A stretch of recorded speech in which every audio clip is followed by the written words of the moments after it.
Salem best property நேயர்கள் அனைவருக்கும் வணக்கம். இப்போ நீங்கள் வீடியோவில் பார்த்துட்டு இருக்க இந்த ப்ராப்பர்ட்டி சேலம் ஜங்ஷன்லேருந்து ஒரு 4வது கிலோமீட்டரில் அமைஞ்சிருக்கு. 1750 சதுரடி லேண்டில் 1500 சதுரடின்னு கட்டப்பட்ட ஒரு அழகான 2 BHK தனி வீடு. ஃப்ரண்ட்டில் நல்லா ஸ்பேசியஸான ஒரு living area, car parking, dining and kitchen 2 master bedroom கொடுத்து ஒரு 2 BHK தனி வீடாக கொடுத்துருக்காங்க.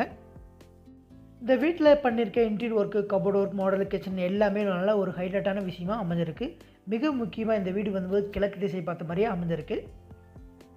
சேலம் ஜங்ஷனில் இருந்து ஒரு 10 நிமிட பயணத்தோடு இந்த இடத்துக்கு வந்து ரீச் ஆக முடியும். லேண்டு பில்டிங் ரெண்டுமே அப்ரூவல் இருக்குது. லோன் போகிறவங்க தாராளமாக லோன் போய்க்க முடியும். இது வந்து first master bedroom with attach பாத்ரூமோடு அமைஞ்சிருக்கு. பெட்ரூமில் கபோர்ட், வார்ட்ரூஃப் எல்லாமே கொடுத்துருக்காங்க. லேண்ட் ஏரியா 1500க்கு மேலே விருப்பம் இருக்கிறவங்க கண்டிப்பாக இந்த ப்ராப்பர்ட்டி வந்து மிஸ் பண்ணிடாதீங்க. இது வந்து செகண்ட் மாஸ்டர் பெட்ரூம் உங்களுக்கு.